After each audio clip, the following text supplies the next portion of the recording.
Welcome sa Tagalog Manhwa Recap.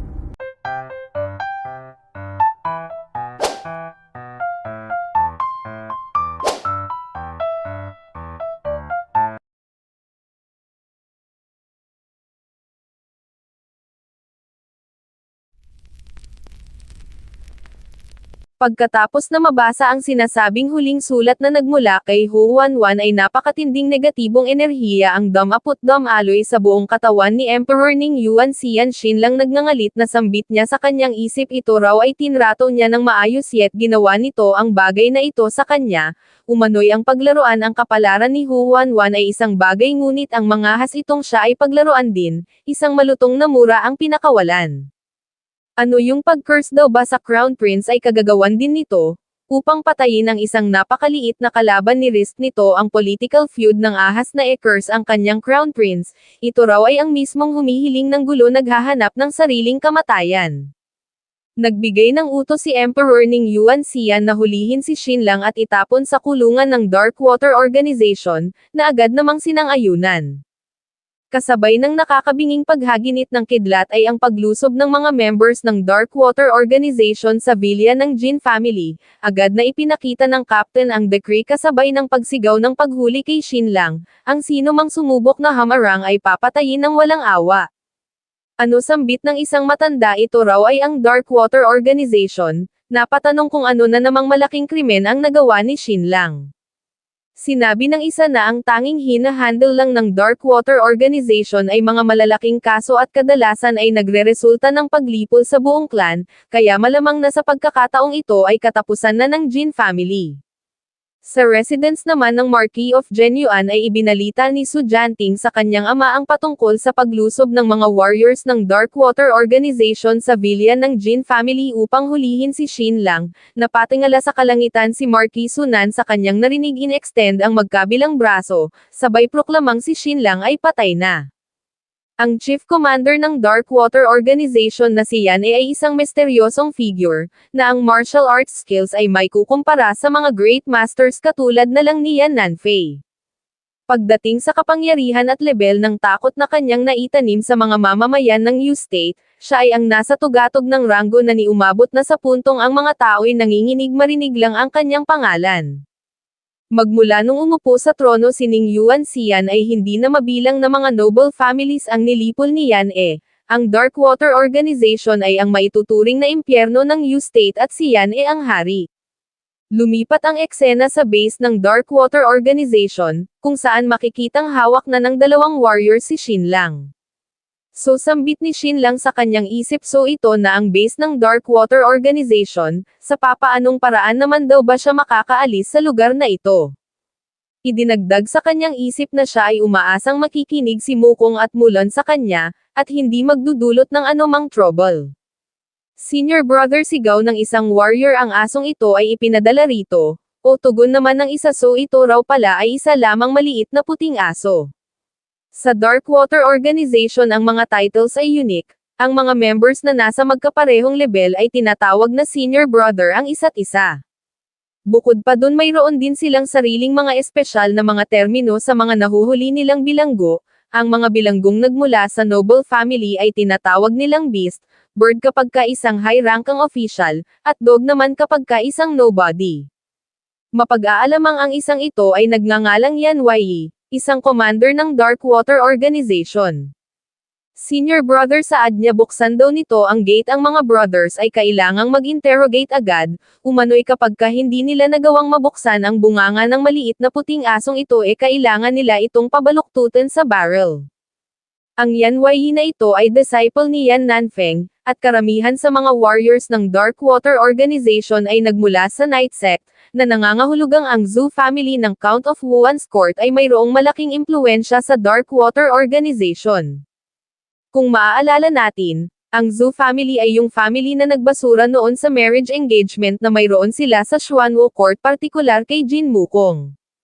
Ang Darkwater Organization ay loyal lang sa Emperor at dahil sa malapit na kaugnayan ng Third Prince sa Zhou family, pinaniniwalaan ng korte na sinusuportahan ng Darkwater Organization ang Third Prince na rival ng Crown Prince sa trono. Ano sambit naman ni Shin lang sa kanyang isip sa kanyang pagkagulantang anong pababaluktutin sa barrel ang pinagsasasabi nito, ito raw ay hindi maganda ang Yan Yi na ito ay mayroong binabalak na masama, kailangan niyang makahanap ng paraan upang hindi maipasok sa lugar na ito. Sinabi ng isang warrior na walang dapat na ipagmadali, umano'y ayon sa mga ancestors ang maliit na puting asong ito ay hindi pa qualified na makapasok sa Dark Water Organization kaya maghintay muna sila saglit. Thank goodness sambit naman ni Shin lang sa kanyang isip, Your Majesty naway mapagtanto raw nito agad. Sa kabilang dako naman ay nagtanong ang Emperor kay Eunuch Lee kung bakit napakalamig ng puso ng mga tao, si Shin lang umano'y si Shin lang na isang hamak lamang na son-in-law, ay nangahas na saktan ang kanyang minamahal na concubine ng ahas na curse ang Crown Prince, upang patayin lang ang walang bilang na si Li Wenzheng. Your Majesty tugon naman ni Eunuch Lee sa tingin niya raw ito ay isa lamang malaking coincidence, coincidence sambit naman ni Emperor Ning Yuan Xian sa kanyang isip so saad niya kay Eunuch Lee so magpahanggang ngayon sinusuportahan pa rin daw pala nito ang taong iyon. Idinagdag na hindi naman nakaila rito ang viciousness na mayroon ang taong iyon ay talagang napaka-talented, gumagawa ng mga classic na tula sa napaka-effortless na paraan, kaya hindi na nakakagulat kung talagang iyon ay ang siyang mismong sumulat sa tulang tambiling sa himig ng tubig. Bukod pa doon si Li Wenzheng ay mayroong matinding grudge sa taong iyon kung kaya nasa kanya ang lahat ng motibo upang saktan si Li Wenzheng gamit ang isang napakatusong plano. Pagdating sa talento, motibo at kapabilidad ang lahat ng nabanggit ay tinataglay ng taong iyon, kaya natitiyak niyang talagang iyon ay ang siyang may paka na sa lahat ng ito wala ng iba pa. Sumagot si Eunuch Lee na wala siyang pake kung mamatay man o mabuhay si Shin lang gayunpaman, ayaw na ayaw niyang makita ang Majesty na ginagamit ng kung sino man at maging kasangkapan ng marumit masamang balak ng iba. Sa sinabing ito ni Eunuch Lee ay medyo napaisip ang Emperor umano'y ang mga kasong hinahawakan ng Dark Water Organization ay kadalasang humahantong sa extermination, at halos pag-wipeout sa buong clan. Kung kaya kapag ang kaso ni Shin lang ay hinawakan ng mga ito anong mensahe ang may hahatid nito sa mundo, malamang iisipin ng lahat na gusto niyang i-wipeout ang Jin family, ang ganoon kamapanganib na mensahe ay maaaring mag-udyok kay Jinjo upang tuluyan nang ang magrebelde. Sinabi niya kay Eunuch Lee na mag-issue ng utos upang gawaran ng titulong graduate si Jin Wukong, at mag-issue ng utos upang ilipat si Shin lang sa Imperial Court of Justice para sa interrogation, ngunit assisted ng mga personnel na nagmula sa Dark Water Organization. Agad naman itong sinang-ayunan ni Eunuch Lee at makalipas ang ilang sandali, lumipat ang eksena sa castle ng Dark Water Organization. Dito ay maririnig ang boses ng isang eunuch nagsasabing ayon sa kautusan ng Emperor, kailangang samahan ng mga taga-Dark Water Organization si Shin lang patungo sa Imperial Court of Justice Prison, kung saan isasagawa ang paglilitis, sa tulong mismo o sa specialized assistance na magmumula sa Dark Water Organization. Hay sambit ni Shin lang sa kanyang isip buti naman at napagtanto na ng Emperor, dahil kung hindi nagkaganon tiyak na impyerno ang sasapitin niya sa lugar na ito. Sa villa naman ng Jin family ay umiiyak si Xiao Bing nagtatanong kung ano ang gagawin nila si Shin lang ay hinuli ng Dark Water Organization, hindi sigaw niya sabay tayo siya raw ay tutungo doon, lalabanan niya ang mga iyon. Bing sambit naman ni Lady Zuo wag daw itong magpanik, si Mr. Shin ay napaka-resourceful kaya natitiyak niya rong iyon ay makakahanap ng solusyon. Nang biglang mayroong dumating Imperial Decree bungad nito, at dito ngay opisyal nang iginawad kay Wukong ang titulong graduate alinsunod sa kautusan ng Emperor. Pagkatapos na makaalis ng eunuch ay agad na tinawag ni Wukong si Jinan, inutusang umuwi ngayon din at sabihin sa kanyang ama ang lahat, umano'y kapag mayroong sumubok na pumatay sa kanyang brother-in-law din ang kanilang family ay magre-rebelde. Understood tugon ni Jinan patawad brother-in-law dagdag naman ni Wukong sa kanyang isip umano'y sinabi na nito sa kanyang wag gumawa ng anumang hakbang, subalit ang bagay na ito ay hindi niya matiis. Samantala, sa residence naman ni Princess Ningyan matapos ang gabing ginugol kasama si Shin lang, ay hindi maganda ang pakiramdam. Napatanong kung bakit palaging pumapasok sa isip niya yung mga nangyari sa kanila ni Shin lang sa tuwing ipinipikit niya ang kanyang mga mata, Ningyan ito raw ay magkaroon ng dignidad, ang ginawa niya lang naman ay hamak na pakikipagtalik sa isang lalaki. Idinagdag na yung mga courtesan nga raw sa brothel ay nakikipagtalik sa 12 ng mga lalaki araw-araw wala namang anong isyo, nang biglang pumasok sa kanyang silid ang isa sa kanyang mga female warriors. Princess bungad nito ito raw ay napakalala, si Shin lang ay hinuli ng mga warriors ng Darkwater Organization. Ano tugon naman ni Princess Ningyan sa kanyang pagkagulantang nagtanong kung saan nila dinala si Shin lang? Sumagot ang babaeng warrior na malamang sa bilangguan ng Darkwater Organization. Agad na sumugod si Princess Ningyan kasama ang lahat ng kanyang mga warriors nagbabalak na lusubin ang bilangguan ng Darkwater Organization, nang biglang nakasalubong nila si Yun Mengzi. Nagtanong kung saan binabalak ng mga itong pumunta, sumagot si Princess Ningyan na lulusubin nila ang Darkwater Organization prison. Ridiculous tugon naman ni Yun Mengzi ni hindi nga raw nito alam kung nasaan si Shin lang, iyon daw ay kasalukuyang nasa bilangguan ng Imperial Court of Justice. Kung ganun baling naman ni Princess Ningyan kung ganun sa Imperial Court of Justice sila lulusab. Sumagot si Yun Mengzi na kahit na iyon pa ay sa Imperial Court of Justice lang ang mga ito ay hindi maaaring mag-break-in, dahil kapag ka ito ay nag-attempt ng jailbreak hindi nito matutulungan si Shin lang, palalalain lang nito ang sitwasyon. So tugon ni Princess Ningyan so ano daw ba ang dapat niyang gawin panoorin na lang na mamatay ang kanyang bro panoorin na lang na mamatay ang kanyang kaibigan, sumagot si Yun Mengzi na wag itong mag-alala. Umano'y ang lahat ay nasa ilalim ng kontrol ni Shin lang, ang pinakamahalagang bagay na lang sa ngayon ay ang pagpigil doon sa mga individual na nagmula sa Darkwater Organization, ang pagpigil sa mga iyon sa pag-torture kay Shin lang. Idinagdag na yung mga taong humuli kay Shin lang ay nagmula sa court ng Marquis of Wuan, especially si Yan Weiyi na disciple ni Yan Nanfei.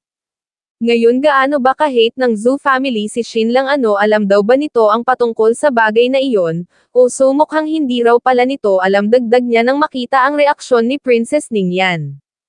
Sumagot si Princess Ningyan na ito ay nagsasalita lamang ng nonsense, ano raw ba kaya kung sabihin na lang nito ng direkta kung ano ang dapat niyang gawin. Sinabi ni Yun Mengzi na ang Fifth Prince ay tumungo na sa palasyo upang makiusap kaya sa tingin niya ang mas maigi nitong gawin, ay ang tumungo kay Princess Ningjia ngayon din sabihin nito doon napigilan ang Darkwater Organization sa pag-torture kay Shin lang. Nagtanong si Princess Ningyan kung bakit naman daw ba makikinig ang Darkwater Organization sa kanyang auntie, sumagot si Yun Mengzi na dahil sa ang auntie nito ay minsan nang naging bahagi ng Darkwater Organization. Thus mula nga doon ay tumungo na si Princess Ningyan sa residence ni Princess Ningjia Master bungad niya si Shin lang daw ay hinuli at dinala sa Imperial Court of Justice Prison, iyon ay binabalak na i-torture ng Darkwater Organization, kailangan daw nitong magmadali upang i-rescue si Shin lang. Gayunpaman nagtanong lang si Princess Ningjia kung bakit ito nagpapanik sa paghuli kay Shin lang idinugtong sa kanyang isip na ibang usapan kung si Dummy ang hinuli ng mga iyon, idinagdag kay Princess Ningyan na ang krimen ni Shin lang sa pagkakataong ito ay napakaseryoso. Ang Majesty ay galit na galit, kaya wala nang sino mang makakapagligtas pa sa taong iyon. Pagtataka naman ni Princess Ningyan nagtanong kung papaano nito nalaman. Napasabi si Princess Ningjia sa kanyang isip na kahit pa siya ay umalis na sa Darkwater Organization at halos namumuhay na sa seclusion alam niya pa rin ang lahat, ngunit bakit daw ba atat na atat ang babaeng ito? Nagtanong siya kung nakipagtalik ba rito ang taong iyon, hindi agad namang tugon ni Princess Ningyan siya raw ang mismong nakipagtalik kay Shin lang, hindi niya mapigilan ang kanyang sarili. Hasambit naman ni Princess Ningjia sa kanyang isip kung ganun mas lalong malala. Sinabi niya kay Princess Ningyan na mayroon pa namang maraming mga lalaki, isipin na lang nitong patay na ang Shin lang na iyon. Agad na yumukod si Princess Ningyan nagsabing iniligtas ng taong iyon ang buhay niya sila ay parang magkapatid na kaya papaano niya naman daw ba matitiis na walang anumang gawin, kailangan niyang iligtas si Shin lang master siya raw ay tulungan nito. Tumayo si Princess Ningjia tumalikod sabay hakbang paalis. Nagsabing gawin nito kung ano ang gusto nito wala siyang pake kung ito man ay lumusab doon at itakas sa kulungan ang Shin lang na iyon, siya ay pagod na pagod maaari na itong umalis. Hindi mapigil ang maiyak ni Princess Ningyan, nagsabing palagi niyang ipinagyayabang na siya ay invincible sa capital at walang anumang bagay na hindi niya kayang gawin, ngunit ang totoo siya ay isa lamang joke walang bilang, siya ay walang impluwensya. Tumayo't idinagdag na bukod pa doon ay walang may pake sa kanya, siya ay walang halaga, wala siyang anumang kayang gawin. Idinugtong na siya ay layaw ng kanyang ama, subalit iyon din ay walang pake sa kanya, dahil kung hindi nga ganoon bakit siya nun ipinakasal sa lalaking iyon? Ang kanyang auntie ay wala ring pake sa kanya, kailanman ay hindi siya siniseryoso, at ang kanyang mga kapatid, ang mga iyon ay mas lalong walang pake sa kanya. Tumakbo't idinagdag na kung wala nang natitira para sa kanya sa napakalawak na kapital na ito, nang biglang nakita niya sa labas si Yun Mengzi. So patanong na saad ni Yun Mengzi, so si Princess Ningjia daw ba ay hindi nag-abot ng tulong, masakit hindi raw ba? Brother, lapit naman ni Princess Ningyan, wala rong sino mang may pake sa kanya rito, wala siyang anumang kayang gawin, at hindi niya kayang iligtas si Shin Lang. Sumagot si Yun Mengzi na sila ay useless, na realize niya iyon kailan lang, ano ngayon lang daw ba nito natuklasan, idinagdag na ang pagiging foolish ay hindi na rin masama, tama raw ba, dahil kung hindi nga ganoon hindi na magiging masakit pa kapag nakita mo ang katotohanan sa mundong ito. Ngayon hindi raw ba't gusto nitong lumusab doon sa bilangguan, kung ganun sasamahan niya ito sa pag-raid sa kulungan ng Imperial Court of Justice. Sumagot si Princess Ningyan na ngunit sila ay walang sapat na tao, wala rin silang magagawa doon. Tumugon si Yun Mengzi na ayos lang yun, palalalain lang naman nila ang sitwasyon, na agad namang nag-boost sa mood ni Princess Ningyan. Thus mula nga doon ang Imperial Ambassador na si Yun Mengzi at ang Capital's Menace na si Princess Ningyan ay nagled ng mahigit sa 100 babaeng warriors magsasagawa ng fierce assault sa Imperial Court of Justice Prison, nagbabalak na magsagawa ng napakadaring na rescue operation. Samantala, sa loob naman ng palasyo ay makikitang minamasahe ng 6th Prince na si Ningjing ang kanyang ina na si Consort Su, kapatid ni Marquis Sunan, nang biglang dumating ang 5th Prince na si Ningxing. My dear child, sambit ni Consort Su sa 6th Prince na appreciate niya raw ang devotion nito, siguraduhin lang daw nitong hindi nito mae-exhaust ng husto ang kanyang sarili. Sinabi niya kay Prince Ningxing na kung mamamatay ang kasuklam-suklam na Shin Lang na iyon ano naman, sa kanyang isip ay tinawag na calamity incarnate ang 5th Prince. Ningxing dagdag niya ni hindi nga raw ito tumutungo rito upang makita siya, kailanman ay hindi tumapak sa kanyang palasyo, tapos ngayon heto lumuluhod ito't nagpapanggap na kinikilala siya nito bilang ina, ito raw ay napaka-unnecessary. Ningxing saad naman ni Prince Ningjing na offend ni Shin Lang ang kanilang Su family nang hindi lang isang beses, kaya mabuti lang na mamatay ang taong iyon, ngunit bigla siyang pinutol ni Consort Su, tinakpan ang kanyang bibig. Napasabi sa kanyang isip na bakit nito binabanggit ang Su family rito. Ningjing, ito raw ay anak ng emperor, ito ay nabibilang sa Ning family hindi sa Su clan, buti na lang daw at ang mga tao na nandito ay shielded kaya walang nakarinig sa sinabi nito.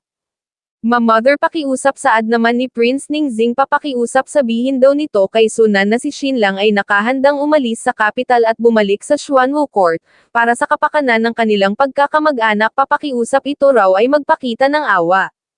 Ningxing, tugon naman ni Consort Su, hindi niya raw naiintindihan ang sinasabi nito. Si Shin Lang ang nagdala sa kanyang sarili sa sitwasyon na ito, ginalit no ng Majesty, kaya ano naman daw ba ang kinalaman ng Su family rito, sabay bigay ng utos na kaladkarin palabas si Prince Ningxing, tinawag na ominous person. Thus ganoon na nga ang nangyari, kinaladkad at itinapon sa labas ng mga guard si Prince Ningxing, bumangon at napasabi sa kanyang isip na talagang siya ay walang silbi, isang basura. Idinagdag na kahit pa na siya ay inutusan lang ni Shin Lang na gumawa ng eksena rito, hindi niya pa rin maiwasang makaramdam ng dissatisfaction, ngunit kahit na siya ay isa lamang hamak na basura ibibigay niya ang kanyang lahat. Mula doon ay tumungo siya sa palasyo ni Consort Bayan, agad na yumukod, na siya namang ipinagtaka ni Consort Bayan, napasabi sa kanyang isip na hindi ba't ito yung legendary na Stuttering Prince, yung naghahatid ng kamalasan. Consort Bayan, saad naman ni Prince Ningxing, si Shin Lang daw ay skilled pagdating sa medisina, ang taong iyon ay talented, kakaya siya raw ay nagmamakaawa na ito ay mag-abot ng tulong. Ano, sambit naman ni Consort Bayan sa kanyang isip, ano nilalagyan daw ba siya nito ng curse? Ningzing saad niya umano'y kung si Shin lang ay talagang inosente, wag itong mag-alala dahil natitiyak niyang ihahandle ng Majesty ang patungkol sa bagay na ito sa patas na paraan. Nga ngayon tugon naman ni Prince Ningzing sa ngayon ang kanyang ama raw ay wala sa capital mayroong gustong manakit kay Shin lang, ang mga kalaban na nagmula sa Darkwater Organization ay torture si Shin lang. Idinagdag na ang kanyang auntie Ning Jia ay minsan nang nagtrabaho sa Darkwater Organization, kaya kapag iyon ay nakialam tiyak na hindi na matatorture pa si Shin lang. Umano'y kapag kinausap nito ang kanyang auntie Ning Jia, tiyak na iyon ay tutungo doon. Ningzing tugon ni Consort Bayan talagang gusto niya raw sanang tumulong, subalit ang harem ay hindi dapat na makialam sa politics iyon ay iron rule.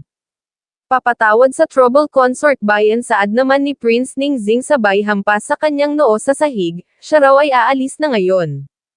Thus ganoon na nga ang ginawa niya sa labas ay hindi mapigil ang maluhan na patanong sa kanyang isip kung talaga bang ganoon siya ka-useless, patawad Shin lang ginawa niya na raw ang kanyang best. Samantala, sa loob naman ng Imperial Court of Justice Prison ay sinabi ni Yan Yi kay Shin lang na talagang maraming trouble na ang pinagdaanan nila at sa wakas ito ngayon ay nahulog na sa kanilang mga kamay. Shin lang alam daw ba nito kung gaano karaming uri ng paraan ng pag-torture ang mayroon sila, ang Darkwater Organization ay mayroong daan-daang paraan. Ano alam daw ba nito ang patungkol sa wooden skewer? Alam daw ba nito ang patungkol sa butt lift? Alam ba nito ang patungkol sa scooping the egg yolk? Alam ba nito ang patungkol sa peeling the chicken? Well ito raw ay wag mag-alala since in-offend nito ang Zhu family, sisiguruhin niyang mararanasan nito ang lahat ng uri ng torture na mayroon sila wala na itong ibang mahihiling pa kundi ang mamatay na lang. Kung kaya prisoner Shin lang pasigaw na dagdag niya ito raw ngayon ay umamin na. Papaano nito finrame ang noble lady upang mawalan ng dangal? Papaano nito nilinlang ang emperor upang i-frame si Li Wenzheng sa pag-curse sa crown prince, na nagdulot ng dispute sa korte? Ano ito raw ba ay hindi aamin, pues wag siya nitong sisihin sa pagiging ruthless sabay utos na isagawa ang severe punishment. Ibinigay ng isang warrior kay Yan Yi ang isang nagbabagang iron rod ngayon lapit ni Yan Yi kay Shin lang sila raw ay magsisimula sa red hot iron rod, lalagyan nila ng stamp ang maganda nitong mukha bilang warm-up torture sa araw na ito. Sinabi ni Shin lang na hindi siya magsasalita maliban na lang kung ang mag-i-interrogate sa kanya ay mga taong nagmula sa side ng emperor, sumagot si Yan Yi na wala naman daw talaga siyang balak na pagsalitain ito gusto niya lang samantalahin ang pagkakataon upang ma-torture ito, ngayon tikman nito ang red hot iron. Sumagot si Shin lang na hindi siya nito maaaring galawin dahil kapag nagkaganon ang buong family nito ay mamamatay at sa katunayan, sa kasalukuyan ang kalahati sa mga iyon ay patay na. Ang kapatid nitong babae, brother-in-law, ama inaasawa kapatid na lalaki kasabay ng iba pa, nasa 15 tao lahat-lahat ang patay na.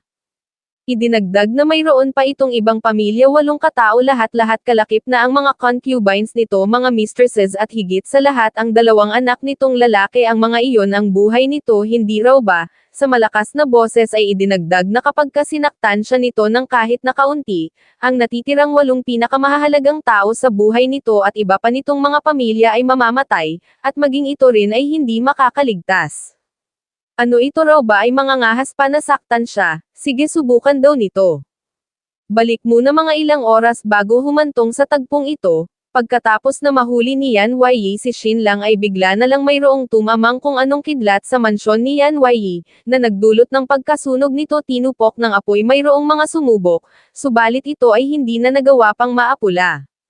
Nagtaka ang mga taong nakasaksi nang makita ang berdeng apoy na patanong kung ito ba ay ghost fire bakit ito'y hindi maapula, ang Yan family ay marami nang ginawang mga masasamang bagay kaya tiyak na ito raw ay divine retribution. Ikinatuwa ito ng iba dahil umano'y sa ang mga ito'y abusado sa kapangyarihan maging ang kalangitan ay hindi na ito matagalan pa, malamang ito raw ay dulot ng isang vengeful spirit bumalik upang maghiganti. Shin lang saad naman ni Yan Yi ano iniisip daw ba nitong siya ay isang bata upang maniwala sa nonsense nito ito ay ang capital ano talaga raw bang ang mga tao nito ay mangangahas na pumatay rito ng lantaran ano ang mga ito raw ba ay naghahanap ng kamatayan, ito ay nang ahas na curse ang kanyang family nililigawan nito ang kamatayan. Shinlang dagdag niya ito raw ay magiging mas gwapo pa kapag ka nasunog ito hanggang sa maging crispy, sabay pa kawala ng tawa.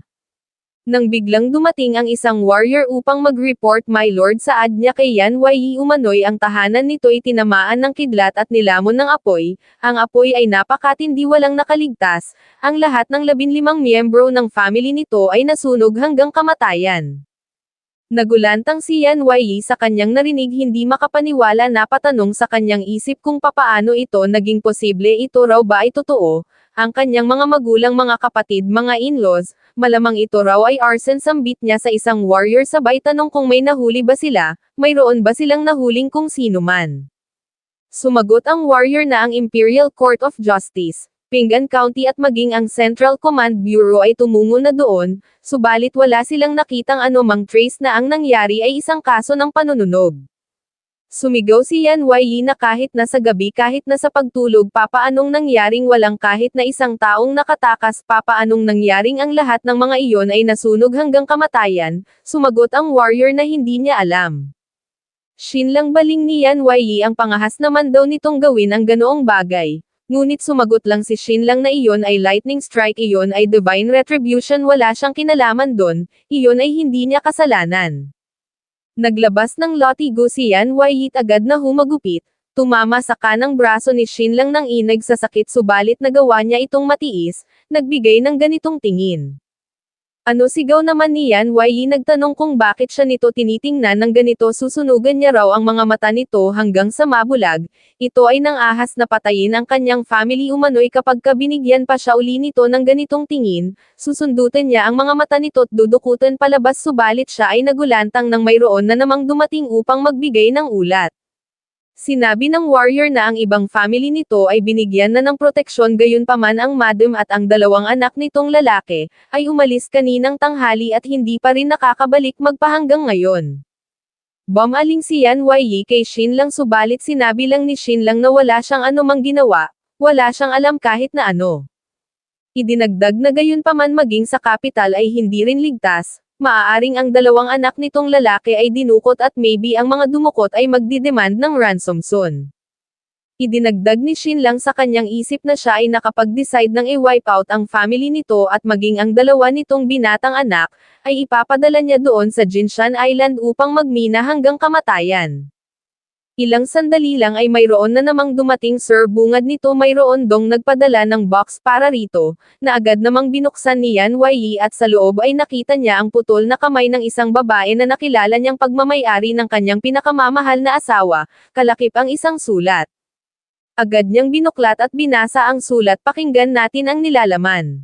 Lord Yan Yi umano'y nilason ng asawa nito ang 5 mga shopkeepers dahil lang sa ang mga ito ay nagpatakbo ng kaparehong negosyo, ang dalawang anak nitong lalaki ay nagsimulang mangharas ng mga babae na nasa mga edad lang na 11, kaya siya out of necessity sa ngalan ng hustisya, ay pansamantalang dinitain ang family nito at sa huling bahagi ng sulat, ay nagsabing pakiusap ito ay maghanda ng 100 milyong gintong pilak bilang ransom.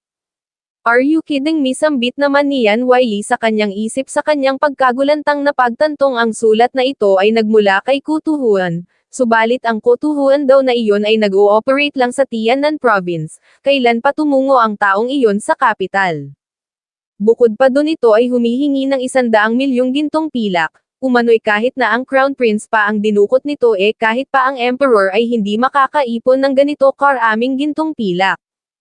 Agad na itinutok ang hawak na blade sa leeg ni Shinlang nagtanong kung nasaan ang kanyang mga anak na lalaki, inilapat ni Shinlang ang dulo ng kanyang hintuturo sa talas ng blade sabay sabing katulad ng law of karma, ang divine retribution ay hindi maiiwasan.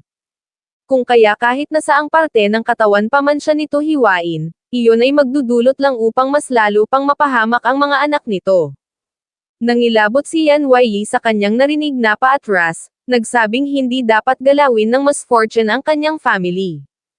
Sumagot si Shinlang na ngunit ang family nito ay sangkot sa hindi mabilang na mga krimen at batay sa mga batas ng U-State, ang family nito ay deserve ang kamatayan noon pa, kaya sa tingin niya tama lang ang ginagawang hustisya ni Kutuhuan. Hindi ko alam subalit sa dami na ng araw na nagdaan magmula nung mag-propose si Xu Chenchen kay Kutu Huan doon sa Xuanwu City maaaring talagang iyon ay tumungo kay Xin Lang sa capital at sila'y nagkaroon ng kasunduan, subalit maaari rin namang hindi si Kutu Huan ang dumukot sa mga anak at asawa ni Yan Wei, maaari ring ang lahat ng ito ay paka na lang ni Xin Lang. Idinagdag ni Xin Lang na narinig niya na ang patungkol sa kutuhuan na ito noon ang taong ito ay ruthless subalit hindi pumapatay ng mga inosente, ang lahat ng mga pinatay nito ay deserve lang na mamatay. Napamura si Yan Wei, pinagmumura si kutuhuan. Idinagdag ni Xin Lang na si Sunan ang gustong pumatay sa kanya, ito ay walang kinalaman sa Darkwater Organization at Zhu family. Idinugtong na maging si Chief Commander Yan nga raw ay hindi pumayag na siya ay dalhin sa castle ng Darkwater Organization dahil iniwasan nung magpagamit sa kagustuhan ng iba, samantalang ito sa kabilang banda ay nangahas na maging in charge sa kasong ito para sa kapakanan ni Zhu Li. Sinusubukan lang nitong i-please ang babaeng iyon bakit ito naging involved sa kasong ito, ang cost ay napakataas.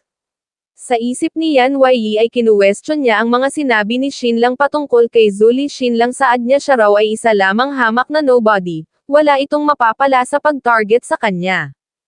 Idinagdag na bakit hindi si Sunan ang atakehin nito ng direkta kung talagang ito ay mayroong kakayahan, ang pagpatay sa kanyang family ay useless ni ano raw ba ang may dudulot nito kay Sunan sa ganitong paraan. Idinugtong na maaari niyang piliing hindi ito torture sure subalit hindi siya ang mayroong kagustuhang ito ay mamatay, kundi ang Majesty mismo dahil sa ginawa nitong pagtataksil. Sumigaw na nasaan na ang mga taong nagmula sa Imperial Court of Justice, nasaan na ang mga censor, dalhin na raw ng mga ito si Xin Lang sa Imperial Court para sa joint trial. Mula dun makalipas ang ilang sandali ay dinala na nga si Xin Lang sa Imperial Court of Justice. Mapapansing tatlo ang hukom na narito. Ang nasa gitna ay ang presiding judge, ang deputy minister ng Imperial Court of Justice na si Wang Jinglan, ang nasa kanan niya ay ang magsisilbing co-judge, isa sa mga commander ng Darkwater Organization, ang mismong Yan Wei na hamuli kay Xin Lang, habang ang nasa kaliwa naman ni presiding judge Wang Jinglan ay walang iba kundi ang deputy censor mula sa censorate si Lord Zhang Chong, at siya ay ang magsisilbing supervisor sa paglilitis na ito. Nagtanong si Judge Wang kung ito ba ang sinasabing Xin Lang. Oo, ako nga, agad namang tugon ni Xin Lang, siya raw ay nagpapaabot ng pagbatit paggalang sa tatlong lords. Hadagdag niya sa kanyang isip isang paglilitis na hinandle mismo ng tatlong sangay ng kawanihan, umano'y ang tanging nakakatanggap lang ng ganitong treatment ay mga malalaking kaso, hindi niya raw ini-expect na mararanasan niya ito rito. Inihampas ni Judge Wang ang kanyang palumpong Xin Lang, sigaw niya ito raw ay walang anumang rank o posisyon kaya bakit hindi ito lumuluhod. Lord Wang, sabat naman ni Lord Zhang, umano'y ang hinubad lang na titulo kay Xin Lang ay ang kanyang registrar position sa Hanglo Temple, ngunit ang titulong graduate na iginawad ng Majesty rito ay hindi pa rin nare-revoke. Ano tugon naman ni Judge Wang, subalit ang isang napakaseryosong krimen na tulad ng treason, ay dapat lang na magdulot ng revocation ng lahat ng titulo. Sumagot si Lord Zhang na si Xin Lang ay isa lamang suspect kaya kung walang Emperor's Decree, ang titulong graduate na iginawad dito ay valid pa rin kaya hindi na nito kailangang lumuhad pa. Zhang Chong, sambit naman ni Judge Wang sa kanyang isip, kakalabas lang daw nito sa kulungan ngunit heto ginugulo na naman nito ang mga bagay-bagay, alam ng lahat na si Xin Lang ay nakagawa ng napakalaking krimen at katapusan na nito, yet heto ito pa rin ay nangangahas na maging involved sa Xin Lang na ito, ano talaga raw bang ito ay naghahanap ng trouble? Sa kasalukuyan ng Imperial Court of Justice ay maituturing ng mortal na kalaban ni Lord Zhang, dahil sa nagdaang 6 na buwan siya ay nagsuffer ng labis na psychological abuse sa kulungan ng mga ito, na muntik niya ng ikamatay. Fine, saad ni Judge Wang kay Xin Lang, kung ayaw nitong lumuhad wag itong lumuhad. Xin Lang, dagdag niya, siguro naman alam na nito ang mga nagawa nitong krimen, ang pagtataksil, paninirang puri at pag-curse sa Crown Prince, ang lahat ng ito ay capital offenses, kung kaya ito raw ay umamin na lang at wag nang magdulot pa ng sakuna sa family nito nang biglang mayroong dumating upang magbigay ng ulat. My lords, bungad nito umano'y mayroong 3 warriors na nagmula sa villa ng Jin family ang nagmamadaling umalis sa capital, binabalak na tumungo sa Tiannan province. Gayunpaman ang mga ito'y nagawa nilang mahuli at pinaghihinalaan nilang ang mga ito ay nagbabalak na bumalik upang mag-report sa Marquis of Xuanwo. Sinabi ni Judge Wang na dalhin ang mga ito. Ilang sandali lang ay nasa korte na nga ang sugatang si Jinan kasama ang 2 pang warriors ng Jin family. Napabuntong hininga si Shin Lang habang pinagmamasdan ang mga ito, napasabi sa kanyang isip na pinaalalahanan niya na si Mukong na wag gumawa ng anumang hakbang, ngunit hindi pa rin nagawang mapigilan ang kanyang sarili. Hay, ang batang iyon ay talaga rong isa lamang bata, isang napakabuting bata. Nagtanong si Judge Wang kung ano ang pangalan ng mga ito na unang nagpakilala si Jinan. Nagtanong si Judge Wang kung ano ang identity ng mga ito, sumagot naman si Jinan na sila ay mga warriors ng Jin family. Nagtanong si Judge Wang kung bakit nagmamadali ang mga ito na bumalik sa Xuanwu City. Ano ang mga ito raw ba ay binigyan ng order na mag-report pabalik sa Marquis of Xuanwu upang iyon ay mag-incite ng rebellion, agad itong itinanggi ni Jinan. Umano'y isinasagawa lang nila ang kanilang standard guard rotation at mag-deliver ng sulat mula sa Young Master patungo sa Marquis of Xuanwo. Maaari rong i-verify ng mga ito kung ayaw nilang maniwala sa kanya. Nag-abot ng sulat ang isang warrior kay Judge Wang, nagsabing ito ay nahanap nila sa posisyon ni Jinan, na agad namang tiningnan ni Judge Wang.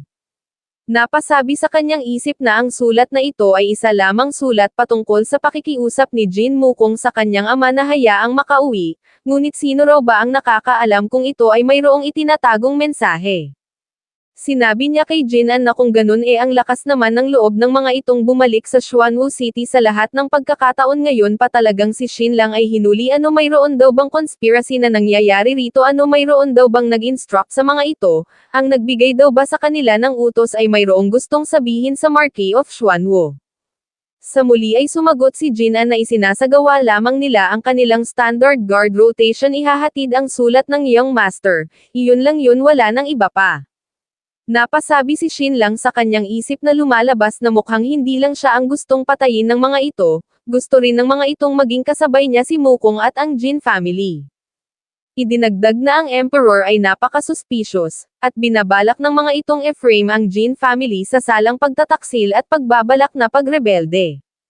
May inihagis na kung anong bagay si Judge Wang. Lumalabas na mukhang ang mga ito raw ay hindi magsasalita hanggat hindi nakatanggap ng malalang parusa, sabay utos sa mga guards na dalhin ang mga ito at patawan ng kaparusahan na agad namang sinang-ayunan ng mga guards. Thus ganoon na nga ang ginawa ng mga ito. Kinaladkad ang 3 Lord Wang. Sambit naman ni Shin Lang hindi na raw nito kailangang bigyan pa ng trouble ang kanyang sarili. Umano'y sinabi niya na noon, siya ay magsasalita lang kapag ka mga tao na nagmula sa side ng Majesty ang mag-interrogate sa kanya, dahil kung hindi hindi siya magsasalita. Shin Lang, sambit naman ni Judge Wang, sabay angat na naman ng isang bagay. Ano, sinasabi raw ba nitong siya ay hindi qualified na i-interrogate ito? Ano, iniisip daw ba nitong siya ay hindi mangangahas na bigyan ito ng kaparusahan? Subalit sumabat si Lord Zhang na si Shin Lang ay mayroong status na graduate at hindi maaaring maging subject ng punishment hanggat hindi nare-revoke ang titulo nito. Fine, saad ni Judge Wang. Very well, kung ganun siya ay agad na lang na magpapadala ng petition sa Majesty upang iyon ay mag-issue ng decree at haburan ng titulo si Shin Lang. Kung ganun, saad naman ni Lord Zhang, kung ganun siya rin ay magpapadala ng report, ipapaalam niya sa Majesty ang eksaktong katagang binitawan ni Shin Lang ngayon lang. Hasambit ni Judge Wang, kung ganun sabay silang magpadala ng petition. Sumabat si Yan Wei na maging siya ay magpapadala rin ng petition dahil umano'y pagkatapos niyang hulihin si Shin Lang, ang kanyang buong family ay na-wipe out. Idinagdag na gusto niyang makita kung sino yung nangahas na magsagawa ng ganoon kalantarang pagpatay sa ilalim mismo ng mahigpit na patakaran ng Majesty. Gusto niyang malaman kung sino yung nangahas na patayin ang kamag-anak ng isang agent ng Darkwater Organization na subject ng Majesty. Makalipas nga ang ilang sandali ay 3 petition ang agad na ipinadala sa Timog gamit ang pinakamabilis na kabayo ng U-State, upang i-deliver sa Emperor. Lord Zhang, Chong, sigaw ni Judge Wang, hindi ni-revoke ng Emperor ang lahat ng mga titulo ni Shin Lang kaya hindi nila ito maaaring maparusahan. Hindi raw ba, ngunit sa kabilang banda maaari nilang i-deal yung mga servant nito tama, sabay hampas sa kanyang palumpong at sigaw ng severe sa elongated na paraan, umano'y severe punishment ang nag-aantay sa mga iyon. Sa kasagsagan ng mga court trials kung gaano kahaba ang ginagawang pagbigkas sa katagang severe nangangahulugang ang parusang matatanggap ay napaka-harsh, at kadalasan ito pa ay nagre-resulta sa on-the-spot na execution. Shin lang sambit naman ni Yan Wei sa kanyang isip ano iniisip daw ba nitong dahil sa hindi niya ito magawang ma-torture ito ay palalagpasin na ng Deputy Minister ng Imperial Court of Justice, si Wang Jinglan ay ang key figure ng Su faction at gusto itong ipapatay ni Sunan, kaya syempre gagawin ni Wang Jinglan ang lahat mamatay lang ito. Idinagdag na maaari nitong patayin ang kanyang buong pamilya ngunit ang pamilya ni Wang Jinglan kaya iba nitong patayin, ang family nga raw nito ay hindi nakatira rito sa capital. Shin lang maghintay lang daw ito ay nangahas na patayin ang family ng isang Darkwater Organization commander, hintayin lang nito ang galit ng Emperor subalit, ilang sandali lang ay nabigla sila nang mayroong nag-report ng prison break mayroong nangyayaring prison break. My lords dagdag ng guard mayroon dong nagbabalak na lumusab sa kulungan, ang sadya ng mga iyon ay si Shin lang. Natuon ang atensyon ng tatlo kay Shin lang damit mura naman ni Shin lang sa kanyang isip hindi raw ba't sinabi niya nang wag gumawa ng move, sino ang mga ito? Hehengisi naman ni Judge Wang sa kanyang isip Shin lang ano ito raw ba ay nababaliw na talagang ito ay nagpadala ng mga tao upang lumusab sa bilangguan ito ay nangahas na lusubin ang Imperial Court of Justice, ito raw ay pagtataksil sa bayan. Idinagdag na noon nung ang Count of Dongjiang ay inatake ang City Lord iyon ay itinuring na pagtataksil sa bayan na nagdulot ng halos pagkaubos ng clan ng taong iyon, sa pagkakataong iyon ang City Lord ay hamak lang na 6th rank ngunit sa pagkakataong ito, ang Imperial Court of Justice ay nasa 3rd rank. Sinasabi raw ng mga tao na ang talino ng Shin lang na ito ay napakatindi na maihahanay na sa antas ng supernatural, iyon daw ay nakakatawa. Agad siyang nagbigay ng utos sa mga guards na tumungo sa Central Command Bureau i-report ang patungkol sa bagay na ito sa Privy Council, at mag-deploy ng mga troops upang durugan ang mga rebeldeng ito. Yes my lord tugon ng mga guards.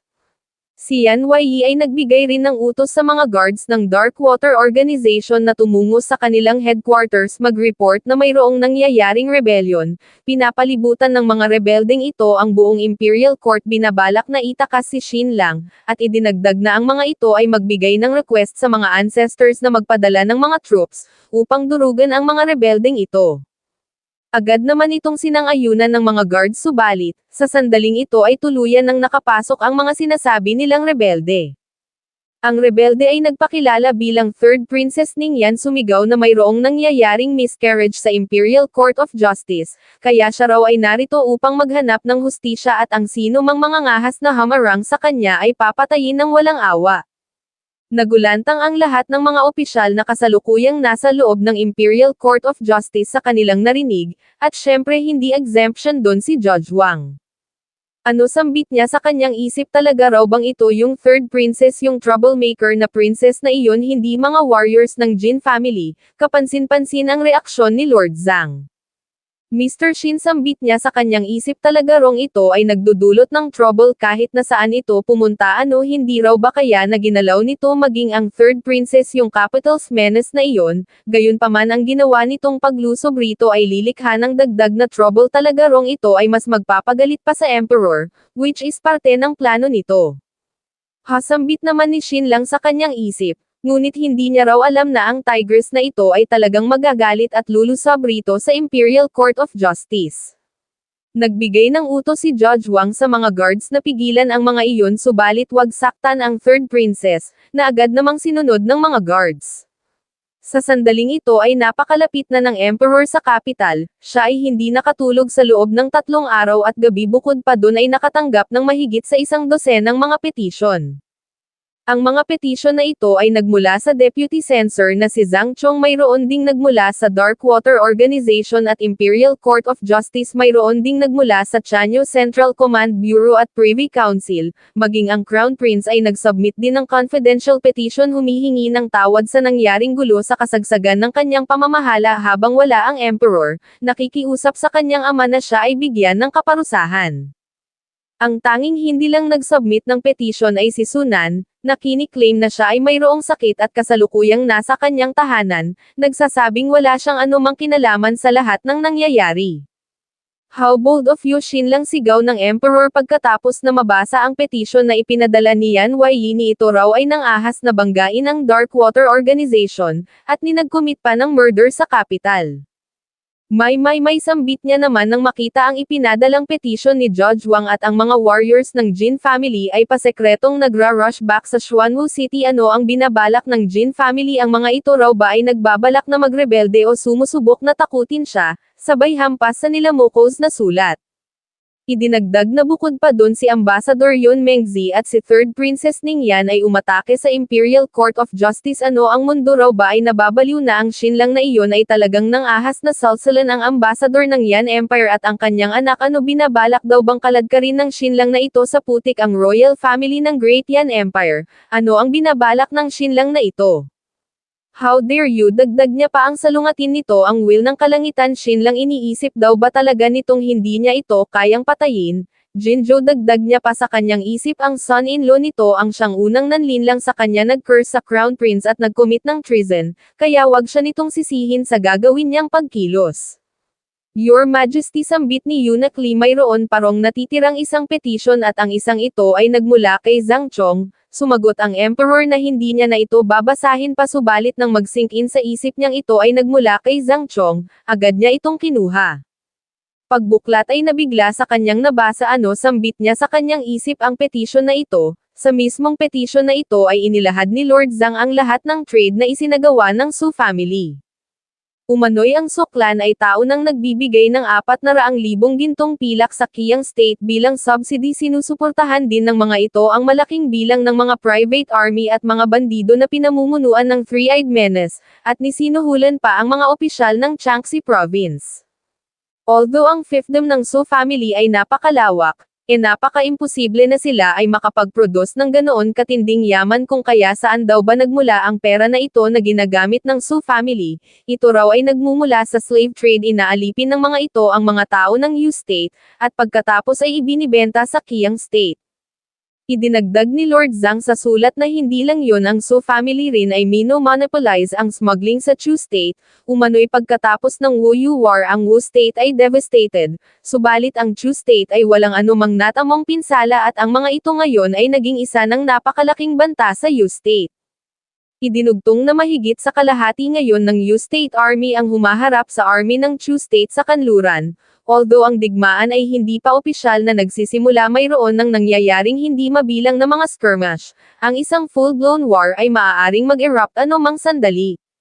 Yet sa kabila ng lahat ng nangyayaring ito, si Sunan ay patuloy na nagsasagawa ng malakihang smuggling activities, kumikita ng napakalaking halaga mula sa parehong Yu at Chu State. Kaya ngayon, ano raw ba kaya ang binabalak ni Sunan? Mayroon bang mas malalim na motibo sa larong isinasagawa nito ngayon? Medyo nag-relax na ang Emperor. Napasabi si Eunuch Lee sa kanyang isip na napakahusay ni Zhang Chong. Umano'y hindi nito ni-rescue ng direkta si Shin lang. Ang ginawa nitong paraan sa pagpapahupos sa galit ng Emperor ay ang pag-ignite ng mas matindi pang galit, naghain ng mas malaki pang insidente, nag-deliver ng fatal blow sa kritikal na sandali. Nagtanong ang Emperor kung si Sunan ba ay nagpadala ng anumang petisyon. Sumagot si Eunuch Lee nang wala umano'y ini-report nung siya ay nagkasakit at mananatili sa kanyang tahanan. Sa mga opisyal ng Jiangxi Province, dagdag na tanong naman ng Emperor, mayroon daw ba sa mga iyon ang nagbigay ng ulat patungkol sa Three-Eyed Menace? Sumagot nang wala si Eunuch Lee. Sa huling pahina ng petisyon ay inilahad ni Lord Zhang na si Shin lang ay tumangging magbigay ng kahit na isang kataga. Ini-insist na i-reveal lang ang lahat sa harap ng trusted confidant ng Majesty. Lison saad ng Emperor, ito raw ang personal na tumungo doon upang i-interrogate si Shin lang, ang krimen ng paglinlang sa Emperor, pag-curse sa Crown Prince at yung kaso ng pagpatay kay Hu Wanwan. Ang mga bagay na iyon ay pag-ukulan nito ng ibayong investigasyon. Ngayon din, Your Majesty, tugon ni Eunuch Lee, habang si Third Prince Ningqi naman, ay inutusan ng Emperor na tumungo rin doon, subalit ito raw ay wag magsalita, sa halip ay manood lang. Idinagdag ni Emperor Ning Yuanxian kay Yunakli na kapagka hindi umamin si Xinlang then haburin nito ang natitirang title na mayroon ang taong iyon ay napakasilan at napakahina, hindi nun kayang i-withstand ang anumang uri ng torture, kaya sa tingin niya aaminin nun ang lahat. At kung sakali mang makumpirma nitong talagang siya ay nililin lang ng taong iyon at kinurse nun ang Crown Prince, then wala nang ibang choice pa si Jinzhou kundi ang sisihin siya sa pagiging ruthless. Ang Xinlang na iyon ay pinahalagahan niya ng husto yet siya ay tinrato nun ng ganito. Lumipat ang eksena sa bilangguan ng Imperial Court of Justice. Makalipas ang 1 oras ay nakarating na rito si Yunakli, agad niyang nilid ang lahat patungo sa secret torture chamber. Mapapansing nakatayo lang sa gilid ang third prince Xinlang bungad ni Yunakli. Ito raw ay tinatanong ng emperor, nung gabi ng kaarawan ni Empress Dowager, ito raw ba ang nagbenta kay Lady Hu Wanwan sa tulang pinamagatang tambiling sa himig ng tubig? Oo, agad na pag-amin ni Xinlang. Yupang sambit naman ni Yunakli sa kanyang isip, nililigawan daw nito ang kamatayan umano'y ang bagay na ito ay ang buod ng kasong ito at ito ay umamin ng ganito, kahit na gusto niya pa itong iligtas iyon ay hindi niya na magagawa ngayon. Nagbato siya ng pangalawang tanong, ito rin daw ba ang nagbenta ng damit sa noble lady sa mismong gabing iyon? Hindi tanggi naman ni Xinlang umano'y ang tanging alam niya lang ay ang sumulat ng tula, wala siyang alam pagdating sa paggawa ng damit. Nagbato ng isa pang tanong si Yunakli, umano'y mayroong sumuhol sa court painter upang gawing eye-catching ang portrait ni Hu Wanwan upang makuha ang atensyon ng Majesty. Ano ito raw ba ay nagpadala ng tao upang suhulan ang pintor na iyon? Ang bagay na ito'y itinanggi ni Xinlang. Sinabi ni Yunakli na ngunit ang pintor na iyon ay umamin na nagsasabing ang nanuhol sa kanya ay isang individual na nagmula sa Jin family. Papaano iyon naging posible? Tugon naman ni Xinlang, ang taong iyon ay walang anumang kaugnayan sa kanyang family, malamang ito raw ay isa lamang false accusation. Nagbato uli ng tanong si Yunakli, umano'y sa tahanan ni Li Wenzheng yung berdadong panyo daw ba na mayroong dugo at pirma ni Hu Wanwan ay isinet up nito, at ang patungkol dun sa pag-curse sa Crown Prince yung figurine na inilibing sa ilalim ng kama ng Crown Prince, ito raw ba ay ang siyang nagpadala ng tao upang isagawa iyon? Ang mga bagay na ito'y itinanggi ni Xinlang kasabay ng pag-iling, kapansin-pansin ang ngisi ng dalawa. Xinlang, katapusan na raw nito. Hay, sambit naman ni Yunakli sa kanyang isip, ano pa raw ba ang silbi ng pagtanggi nito ngayon? Dapat itinanggi na lang daw nito ang lahat sa simula pa lang, ngunit since ito ay umamin na patungkol sa pagbebenta ng tula ang bagay na ito ay napaka-imposible nang maklear pa ngayon. Sinabi niya kay Xinlang na ang kanyang pagtatanong ay tapos na. Xinlang, umano'y ang susunod ang lahat ng karangalan nito tituloy huhubarin, then ito ay lilitisin ng 3 sangay ng kawanihan at pagkatapos nun, ito ay torture. Kaya ngayon mayroon pa raw bang bagay na hindi nito sinasabi sa kanila? Sabihin na raw nito ngayon habang ito ay mayroon pang pagkakataon, dahil once na magsimula na ang torture iyon ay hindi kakayanin ng mahinang katawan nito. Ngunit Yunakli, tugon ni Xinlang, ngunit nasabi niya na raw ang lahat ng kanyang nalalaman, umano'y talagang wala siyang kinalaman sa naging pagkamatay ni Noble Lady Hu Wanwan. At sino ang may kinalaman? Sigaw naman ni Yunakli, umano'y ang charges laban dito'y hindi maki-clear sa ganitong paraan, umubo ang third prince. Listen, saad niya sa mahinang boses, ito raw ay narito lang upang magbato ng mga katanungan on behalf sa Majesty, wag nitong hayaang hamarang ang personal feelings nito. Alright, kung ganun, saad ni Yunakli. Xinlang, ito na raw ang bahala sa kanyang sarili, ang kanyang pagtatanong ay tapos na, ang 3 bureau na ang mag-take over mula rito. Your Highness Yunakli, saad naman ni Lord Wang sa dalawa, ano tuluyan na raw bang ni-revoke ng Majesty ang titulo ni Xinlang? Ano maaari na raw ba nila itong gisahin at parusahan ngayon? Hay, sambit ni Yunakli sa kanyang isip, lumalabas na wala na siyang iba pang choice sa ngayon, nang biglang nag-retaliate si Lord Zhang. Yunakli, saad niya, umano'y ang resulta sa pagsuri sa katawan ni Hu Wanwan ay kakarating lang at mayroong bagong discovery, iyon ay hindi nag-commit ng suicide, sa halip ay pinatay. Napangisi si Xinlang, ano sambit naman ni Yunakli sa kanyang pagkabigla, so mayroon pang natitirang trick ang Xinlang na ito, imposible, sigaw naman ni Yan Wei, iyon daw ay imposible, umano'y napaka-imposibleng si Noble Lady Hu Wanwan ay pinatay. Lord Zhang, pakiusap, ito raw ay mag-refrain sa paggawa ng mga walang basihang akusasyon.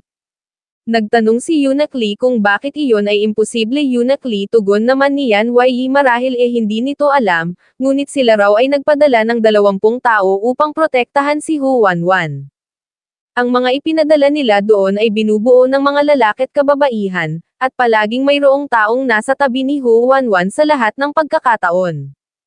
Kung ganun sabat naman ni Shin Lang kung ganun sa sandaling iyon noon sa post house ng Lang County, papaano nagawang makapunta ng mag-isa ni Hu Wanwan patungo sa kanya? Sumagot si Yan Yi na iyon ay dahil sa ang mga guards ay pinigilan ng mga warriors ng Jin family, tanging ang noble lady lang ang hinayaang makapasok sa loob. Idinagdag na 3 araw na ang nakararaan ang noble lady ay hindi kumakain ng hapunan sa araw naman ang kinakain lang nito ay kaunting kanin at alak at pagkatapos ay bumabalik na agad sa kanyang silid, nagsusulat ng letter ng mag-isa. At since ito ay nagpapadala ng sulat sa Majesty bawat 3 araw, ang tanging role lang nila ay ang ihatid ang mga sulat na ito sa Majesty. Pagkatapos nitong magsulat agad itong bumabalik sa kanyang kama, at ang kanilang mga tao ay binabantayan ang labas ng pinto. Ang kanilang defense ay napakahigpit na ni kahit pa ang langaw ay hindi magawang makapasok. Nagtanong si Yunak Lee kung sa papaanong paraan nag-commit ng suicide ang noble lady. Sumagot si Yan Yi na sa pamamagitan ng pag-inom ng lason, partikular ang pag-inom ng red vitriol, mayroon silang mga ganoong bagay sa Dark Water Organization. Ang tinutukoy dito ni Yan Yi na red vitriol ay arsenic trioxide, at ang lethal dose nito ay 0.1 grams. Agad na nagbigay ng utos si Yunak Lee sa isa sa kanyang mga kasamahan na tumungo sa palasyo at mag-imbite ng isang babaeng physician upang suriin ang katawan ng noble lady, na agad namang sinang-ayunan ng Yunak.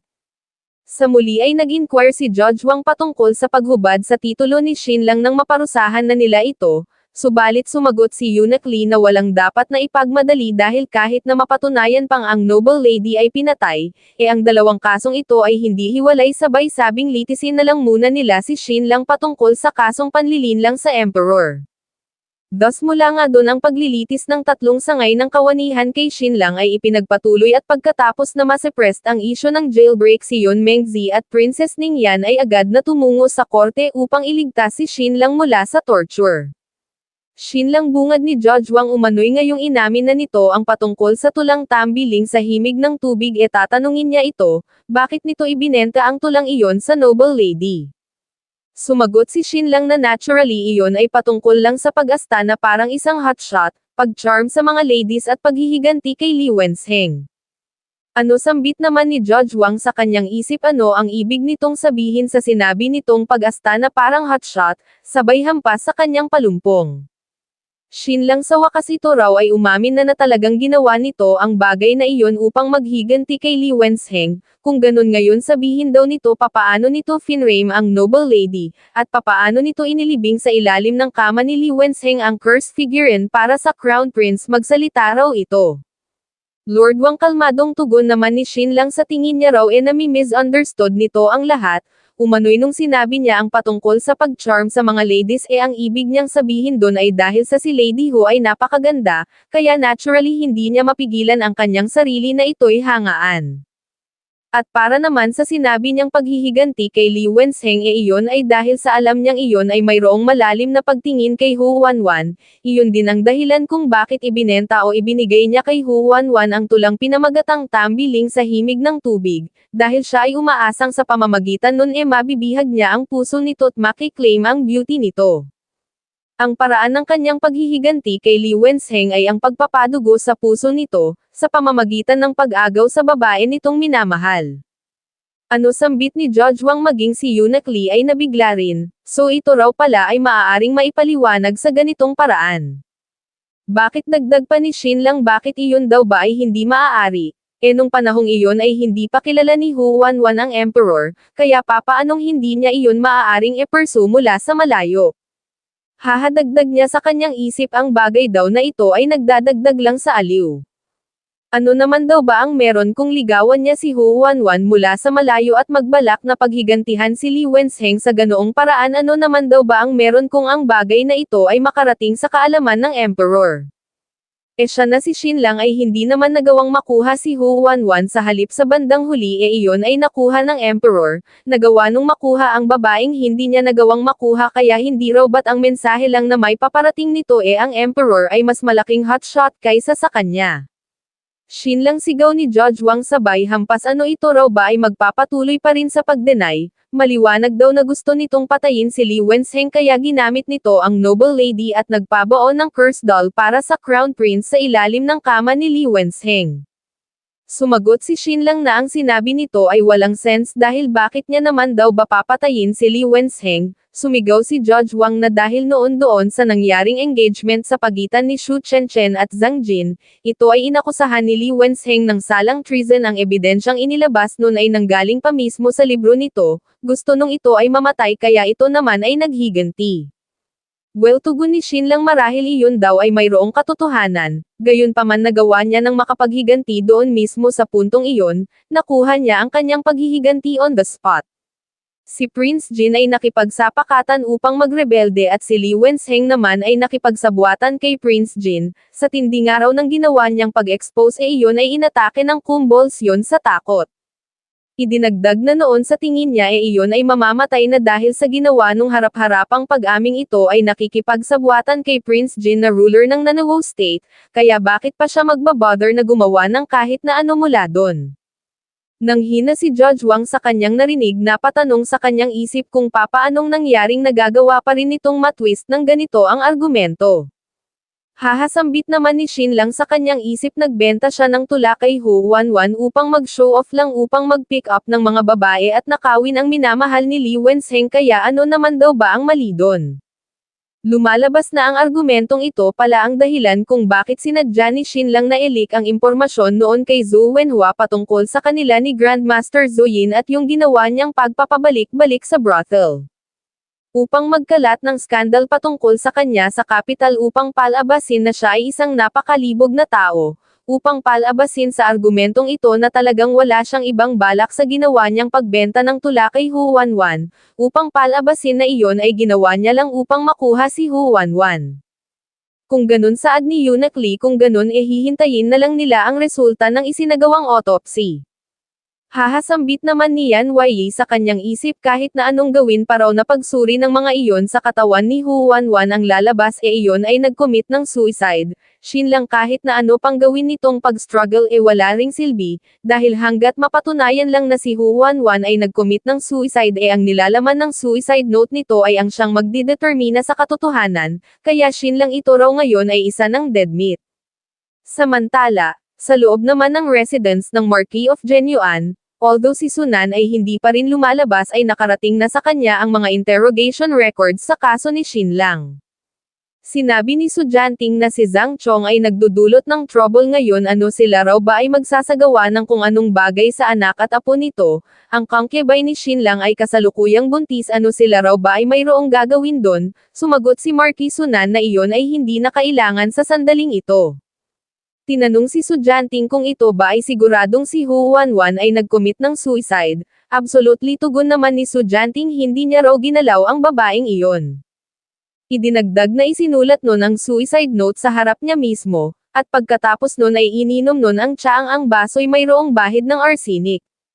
Ilang araw na ang nakararaan upang makapaghiganti kay Shin Lang at muling makuha ang pabor ng Emperor, pinili ni Hu Wanwan na makipag-cooperate sa Su family gayunpaman sa kasamaang palad, hindi alam ni Hu Wanwan na ang pakikipag-cooperate sa Su family ay maihahalin tulad lang sa tangkang pakikipagkaibigan sa isang tigre, dahil sa sandaling iyon ang rim ng baso ng tsaa na ibinigay ni Sujanting sa kanya ay coated na ng arsenic powder at isa pang uri ng lason na nagmula sa Futo Mountain.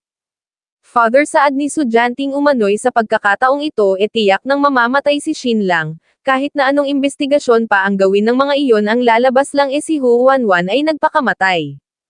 Idinagdag na ang idiot na Shin Lang na iyon ay dumaan sa matinding trouble mapatay lang si Li Wensheng at sa ginawa nung pag-iwan ng opening, iyon ay naghukay lang ng sarili niyang libingan.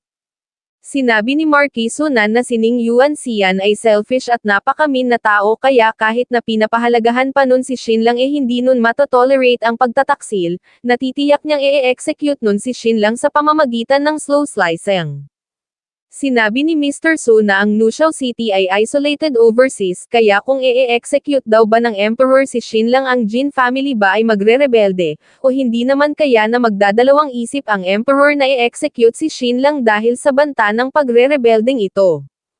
Sumagot si Marquis Sunan na ang Jin family ay hindi na magkakaroon pa ng oras upang magrebelde, mayroong mga taong gustong makitang mawasak ang mga iyon kaya tiyak niyang hindi maglalaon ang mga iyon ay haantong sa matinding trouble. Jin family sambit naman ni Mr. Su mga grupo ng basura ang mga iyon ay talagang gustong maging kapantay ng kanilang Su family, ang mga iyon daw ay mga hibang. Sinabi ni Marquis Sunan na ito ay magpadala ng dalawang grupo, ang isang grupo ay sa Wu, ang isang grupo naman ay sa Qiang, kung sakali lang naman na mayroong mangyaring hindi inaasahan na agad namang sinang-ayunan ni Mr. So. Idinagdag ni Marquis Sunan na kahit na makulong pa si Xinlang mayroong posibilidad na iyon ay hindi patayin ni Ning Yuan Xian dahil sa Jin family, gayunpaman sa tingin niya ang Xinlang na iyon ay bibigyan ng parusang castration o pagkakapon. Gayunpaman si Xinlang ay kailangang mamatay, kung kaya ito raw ay maghanda ng mga arrangements in advance, hahayaan nilang mamatay ang Xinlang na iyon sa ganoong paraan. Oo, tugon naman ni Mr. Su umano'y kahit na ang mga toro, kabayo, baboy at tupa ay maaaring mamatay dahil sa pagkakapon, paano pa raw ba kaya ang isang tao, sisiguruhin niya rong ang ibabang bahagi ng katawan ni Xinlang ay mabubulok at iyon ay mamamatay sa napakamiserableng paraan. Samantala, sa isang silyadong silid naman sa tabi ng main hall ay dalawang babaeng medical officers ang inutusan sa pag-eksamin sa katawan ni Hu Wanwan, at ang isinasagawa ng mga ito ay nasa ilalim ng supervision ni Princess Ningjia, habang sa main hall naman ay nagdarasal si Princess Ningyan na hindi suicide ang maging resulta. Hahasambit naman ni Yan Wei sa kanyang isip umano'y ilang beses nang sinuri ng Dark Water Organization ang katawan ni Hu Wanwan ngunit sa huli ang resulta ay suicide, kaya ang pagsubok na i-twist ang bagay na ito sa murder ay isa lamang pangarap. Makalipas ang 15 minuto ay dinala na sa hall ang bangkay ni Hu Wanwan, my lords, bungad ng isang babaeng physician, umano'y base sa resulta ng ginawa nilang autopsy talagang si Hu Wanwan ay nag-commit ng suicide. Ano, sigaw naman ni Princess Ningyan, tiyak na mayroon dong nangyaring pagkakamali, papaanong nangyaring ito ay suicide, habang sinabi naman ni Eunuch Lee na ang kasong ito ay mayroong great importance kaya kailangan nila itong paglaanan ng ibayong investigasyon. Sinabi ng physician na natitiyak nilang ito ay suicide dahil mayroong metallic scent sa bibig ng yumao, at ang esophagus nito ay naagnas ng husto. Bukod pa doon ang water stool ay nagtataglay ng trace ng dugo at mayroong obvious na paninikip sa tumbong, umano'y ang lahat ng ito'y sintomas ng arsenic poisoning. Idinagdag na hindi lang yun, bukod doon ay wala silang makitang ibang injuries sa katawan ng yumao, at walang signs ng anumang struggle.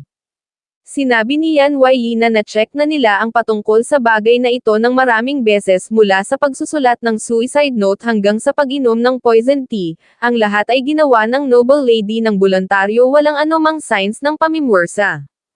Moreover, pagkatapos nitong inumin ang poisoned na tsaa, ito ay humiga ng matahimik sa kanyang kama na tila ba hinihintay na lang ang kanyang sariling kamatayan. Isinuot nito ang parehong damit na isinuot nito nung sila ay unang magkita ng Majesty, ang suicidal intentions nito ay napakalinaw. Your Highness, tanong naman ni Eunuch Lee, ano raw ba sa tingin nito? Sumagot si Princess Ningjia na nasaksihan niya ang buong proseso ng autopsy, at ang resulta ay talagang totoo at valid. Kapansin-pansin ang reaksyon ni Princess Ningyan, hindi maiwasang maluha. Napatanong sa kanyang isip kung ito na ba ang auntie niya, ito na ba ang pinaka-nirerespeto niyang master. Ito raw ay walang anumang balak na tulungan si Xinlang at ini-insist pa nitong talagang si Hu Wanwan ay nag-commit ng suicide, umano'y ang ginagawa nito'y indirect na paghiling sa kamatayan ni Xinlang. Xinlang, sigaw ni Judge Wang, ano, may sasabihin pa raw ba ito ngayon? Umano'y si Lady Hu ay nag-commit ng suicide at ang suicide note nito ay ang siyang mag-e-expose sa ginawa nitong conspiracy. Ang noble lady ay nakahandang mamatay mapatunayan lang na siya ay inosente.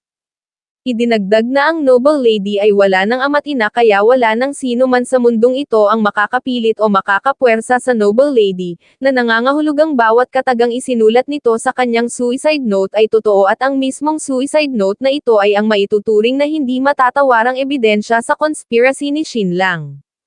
Lord Zhang dagdag niya umano'y si Lady Ho ay maliwanag na nag-commit ng suicide yet ini-insist nitong ang noble lady ay pinatay, kung kaya hindi raw ba kaya na ito at si Shin lang ay magkasabwat. Your Highness Eunuch Lee dagdag niya pa siya raw ay naniniwalang si Zhang Chong na deputy censor ay hindi na qualified pa na mag-supervise sa trial na ito, moreover ito ay suspected na nakikipagsabwatan sa isang kriminal kaya sa tingin niya raw nararapat lang na ang Zhang Chong na ito ay ibalik sa bilangguan ng Imperial Court of Justice.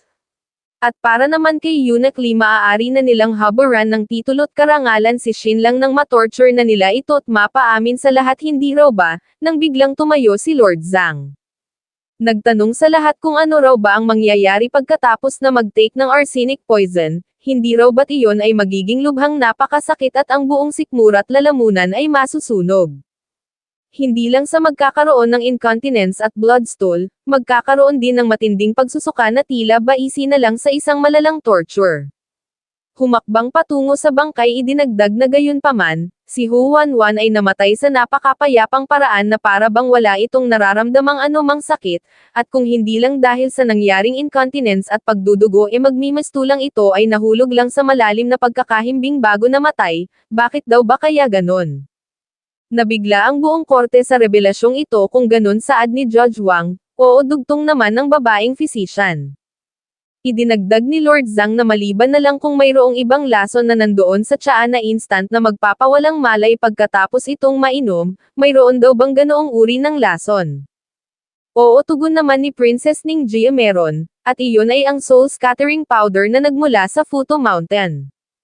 Though sumang-ayon si Judge Wang patungkol sa teoryang ito itinanggi ang bagay na nais ipahiwatig ni Lord Zhang, sumigaw na si Lady Hu ay isang lover of beauty at syempre gusto nitong mamatay ng mapayapa, kaya ang haluan nito ng soul scattering powder ang lason na binabalak niyang inumin upang ma-maintain ang kanyang dying posture ay normal lang. Kumontra naman ukol dito si Shin lang syempre iyon daw ay hindi normal, dahil kung talagang gusto mong magpakamatay ang soul scattering powder ay sapat na. Isang patak lang nito'y sapat na upang mawalan ng malay ang isang tao, at ang dalawang patak ay sapat upang mamatay kaya bakit pa mag-take ng arsenic? Your Highness saad naman ni Lord Zhang kay Princess Ningjia nagtanong kung ang soul scattering powder ba na ito ay isang rare poison, oo tugon naman ni Princess Ningjia ito raw ay napaka-rare. Hasambit naman ni Lord Zhang si Noble Lady Hu ay naka-confine kaya papaano iyon makakakuha ng isang rare toxin na nagmula sa Futo Mountain, agad na pumalag ang dalawa. Sumigaw si Judge Wang na ang soul scattering powder na ito na mula sa Futo Mountain ay haka-haka lamang ni Lord Zhang, ni ito raw ay walang ebidensya patungkol sa bagay na ito. Idinagdag ni Yan Wei na nasuri na rin nila maging ang baso na ginamit ng Noble Lady, iyon daw ay nagtataglay lamang ng mga traces ng arsenic walang nakitang anumang uri o iba pang uri ng powder doon. Sinabi ni Princess Ningjia na ang soul scattering powder ay highly volatile, once na ito ay ma-expose sa hangin ito ay agad na naglalaho ng walang anumang trace sa loob lang ng isang oras. Eunuch Lee saad naman ni Lord Zhang maaari niya raw bang makita saglit ang last letter ng Noble Lady. Hasambit ni Eunuch Lee sa kanyang isip ang suicide note na ito ay naglalaman ng ilang indecent na paksa na hindi suitable na makita ng mga outsiders gayunpaman, "Hi Shin lang you little bastard dapat daw kasi pinatay niya na ito noon sa hagupit yet magpahanggang ngayon ay paulit-ulit niya pa rin itong tinutulungan," sabay abot ng sinasabing huling sulat kay Lord Zhang. Kapansin-pansin ang reaksyon ni Lord Zhang nang makita ito, kinote ang huling pangungusap na sinabi ni Hu Wanwan sa sulat na nagsasabing kung gusto ng Majesty, maaari nitong buksan ang kanyang katawan upang makita ng personal kung ang kanyang puso ba ay pula o puti. Sa patanong na paraan, ay sinabi ni Lord Zhang na hindi raw ba kaya na mayroong ini-imply ang Noble Lady sa statement na ito.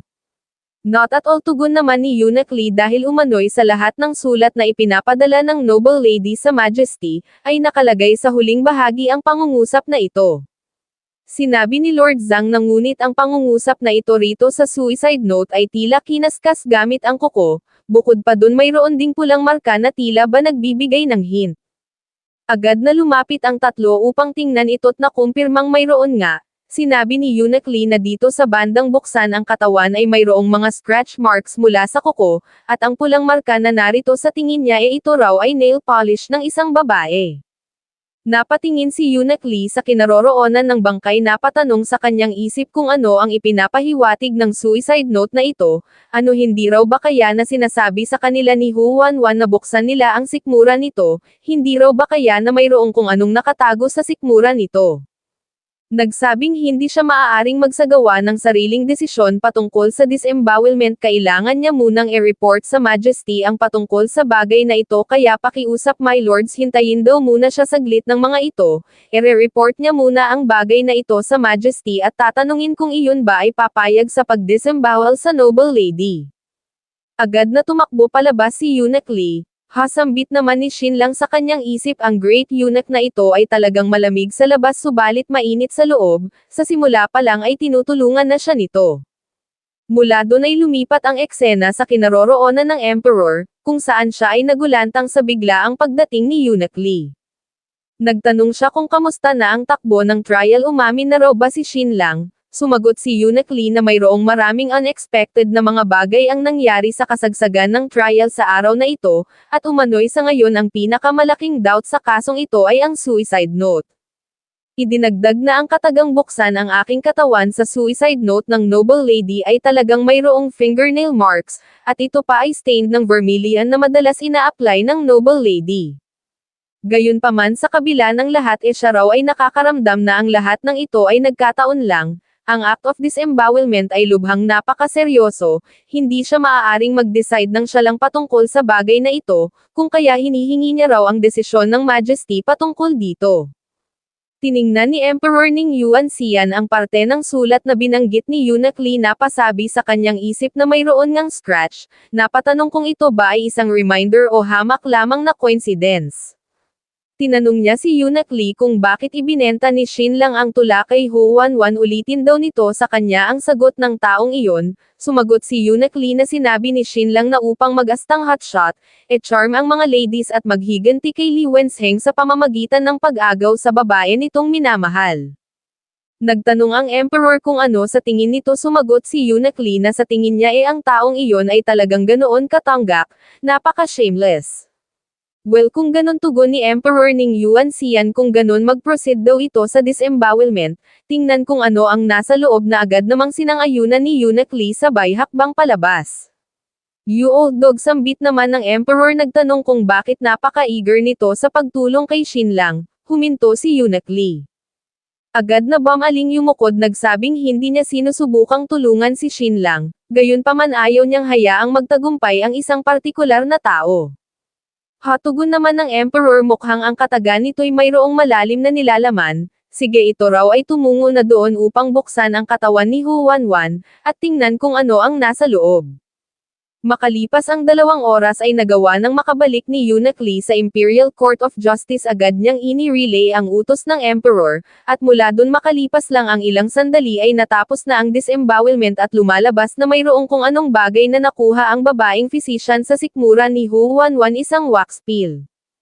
Nagulantang ang dalawa patungkol sa bagay na ito, umano'y papaanong nangyaring mayroong wax pill sa sikmura ni Hu Wanwan, ano ang nangyayari rito? Pinulot ni Yunak Lee ang bagay na ito, nagsabing bubuksan niya ang wax pill na ito sa harap mismo ng lahat. Thus ganoon na nga ang ginawa ni Yunak Lee. Sa loob ay makikita ang isang maliit na nilamukos na papel, agad itong kinuha't binuklat ni Yunak Lee, binasa ang nilalaman. Kung titingnan ang sulat na ito ay nagmula kay Hu Wanwan at ito ay para sa Emperor. Sinasabi niya rito sa Emperor na siya ay sinaktan at binayolate ni Su Jianting, siya ay pinipuwersa nitong akusahan at paratangan si Shin Lang.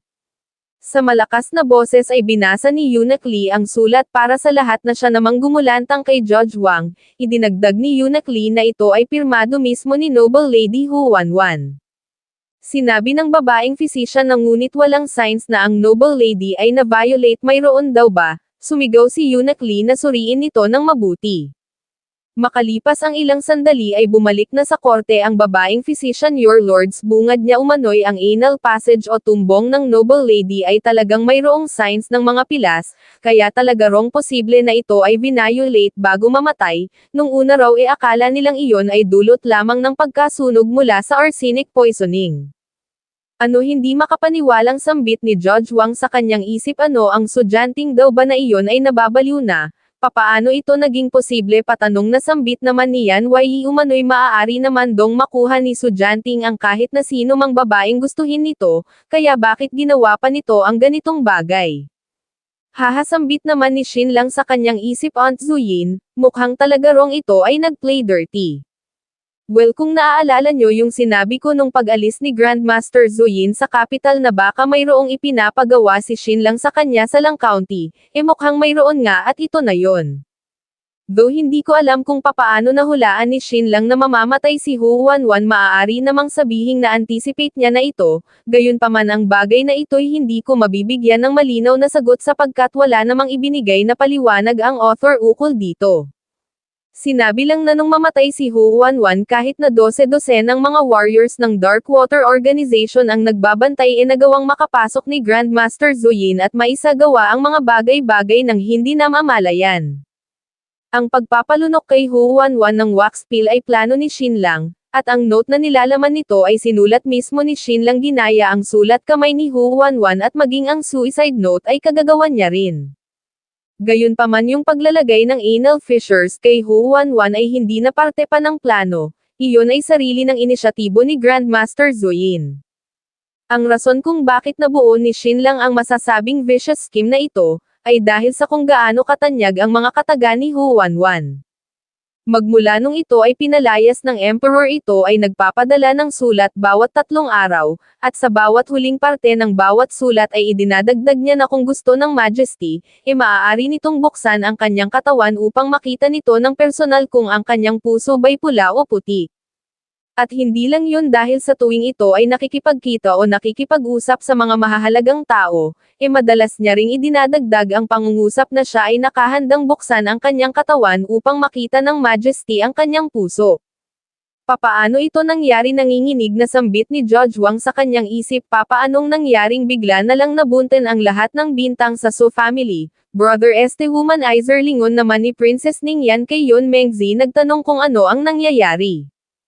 Amazing, sambit ni Yun Mengzi sa kanyang isip, ang kanyang brother raw ay napaka-amazing. Hindi sigaw naman ni Yan Yi, ang lahat daw ng ito ay conspiracy lamang ni Shin lang, dahil hindi raw posible na epuwersa o ipilit ni Young Master Sujanting ang kanyang sarili kay Noble Lady Hu Wanwan, iyon daw ay imposible, subalit bigla siyang napatikom ng bibig nang magbigay ng ganitong tingin si Eunuch Lee sapagkat ang sinabi niyang iyon ay maituturing na pagkadulas ng dila. Hasambit ni Eunuch Lee sa kanyang isip, hindi raw ba't ang dapat na sabihin nito napaka-imposible para kay Young Master Sujanting na patayin ang Noble Lady, lumalabas na ito raw ay mayroong marami-raming alam, ito raw ba ay kasabwat ng Su family? Idiot, sambit naman ni Yun Mengzi sa kanyang isip, ang idiot na ito ay patay na. My lord, saad ni Eunuch Lee, umano'y ang kasong ito'y lubhang napaka-bizarre at complex, at sa kasalukuyan ang katotohanan ay nananatili pa ring mailap. Idinagdag na ang lahat ng mga natuklas at natalakay ay dapat na manatili sa loob ng mga dingding ng korteng ito, kapag ka mayroong lumabas na anumang rumors ang lahat ng narito ay magiging accountable. Sa ngayon ay ire-report niya muna ang patungkol sa bagay na ito sa Majesty, at hihilingin ang decisive judgment nito. Makalipas ang 1 oras ay nakarating na si Eunuch Lee sa kinaroroonan ng Emperor, agad niyang iniabot yung maliit na note, ito raw ay na-extract mula sa tiyan ng Noble Lady.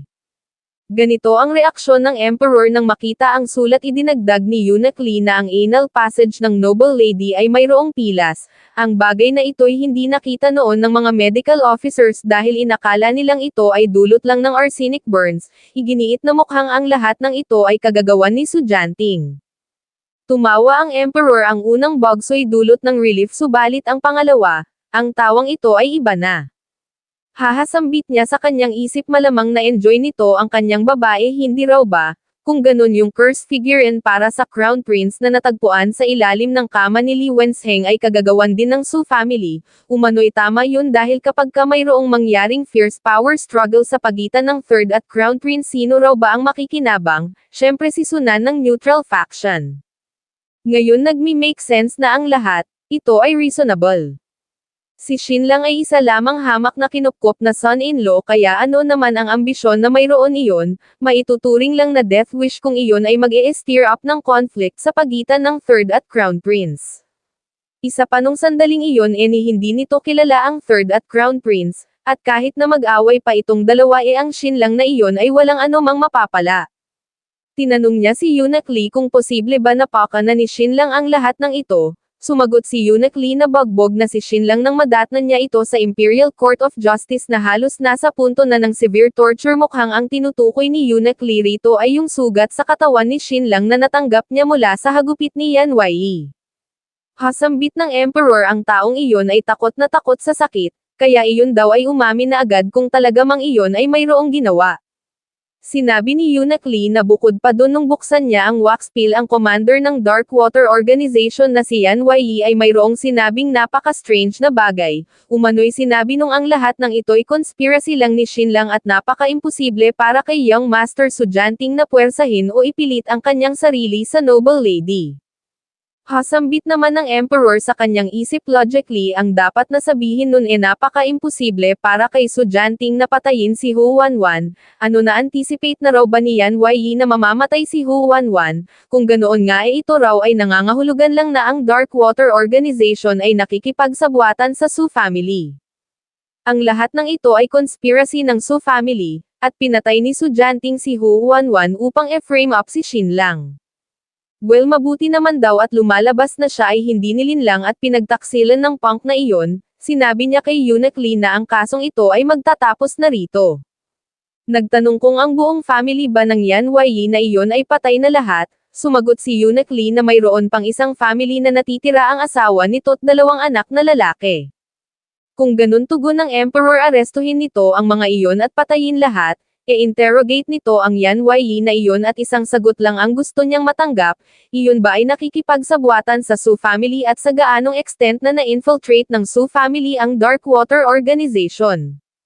Kapag ka nasagot na nun ang bagay na iyon tumigil na ito doon. Tandaan nitong balatan ang taong iyon at pagkatapos, ay isabit nito sa flagpole ng Darkwater Organization. Yes, tugon naman ni Eunuch Lee. Nagtanong ang Emperor kung minsan na bang nilid ni Su Jianting ang mga Western warriors upang atakehin ang Xuanwu Court. Oo, sagot naman ni Eunuch Lee. Hindi makapaniwala ang Emperor sa kanyang narinig kapangahasan sigaw niya. Ang mga iyon o ang taong iyon ay nangahas na atakehin ang residence ng Count ng Imperial Court at nag-attempt pa na patayin ang sarili nitong aunt. Ito raw ay purong kabaliwan, sabay utos na arestuhin si Su Jianting na agad namang tinalima. Pag-alis ng warrior ay nanatili pa ring nakayukod si Eunuch Lee. Nagtanong ang Emperor kung ano ang nangyayari kay Ningyan at Xinlang. Sumagot si Eunuch Lee na wala siyang alam. Hasambit ng Emperor, well, hulihin daw nito ang libertine na iyon ibilanggo sa Royal Palace at bigyan ng 3 hagupit. Napakatali pandas na may asawa at hamak lang na son-in-law ng iba lumalandi pa rin. Umano'y kung hindi lang dahil sa kalandian ng taong iyon, kung iyon lang ay hindi nag-take ng initiative na landiin si Hu Wanwan, hindi raw sana aabot sa ganito ang mga bagay-bagay. Idinagdag na ang 3 araw sa bilangguan ng Imperial Court of Justice ay hindi sapat para sa taong katulad nun. Kailangan nung mabilanggo ng mga 1 hanggang 2 taon upang matuto ng leksyon.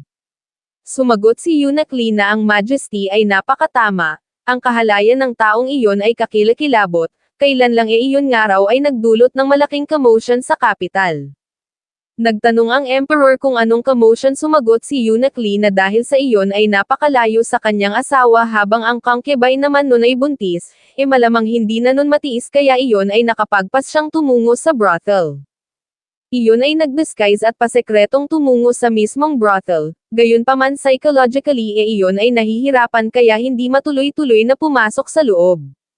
Iyon ay 5 beses na nagpabalik-balik sa brothel, subalit tila hindi magawang may suko ang kanyang sarili sa isang prostitute, hanggang sa isang araw iyon ay nakita ni Princess Ningyan na kilala sa kabila ng disguise na mayroon ito, direktang ini-reveal ang kanyang identity, na nagdulot upang iyon ay maging laughing stock sa buong capital. Sinasabi ng lahat na ang Xinlang na iyon ay walang husay pagdating sa ganoong aspeto. Napatawa ng malakas ang Emperor sa narinig niyang ito. Hasaad ng Emperor, napaka-reckless, malamang si Jinzhou raw ay bulag upang tanggapin bilang son-in-law ang scoundrel na iyon, na agad namang ginatungan ni Eunuch Lee. Talaga rong ang makapal at shameless na karakter ng taong iyon ay unprecedented. The more na sinasabi ng dalawa ang mga ganitong bagay kay Xinlang the more na mas nagiging inosente si Xinlang sa paningin ng Emperor. At kung susumahin ginawa lang ni Xinlang ang bagay na iyon sa brothel upang ang lahat ay magtugma, upang palabasin na ang naging affair niya kay Hu Wanwan ay dulot lamang ng kanyang pagka-playboy siya ay hindi isang conspirator, na nangangahulugang ang hakbang o parte na ito ng plano ni Xinlang sa kanyang pagpapabagsak kay Sunan ay nagawa niyang mapagtagumpayan.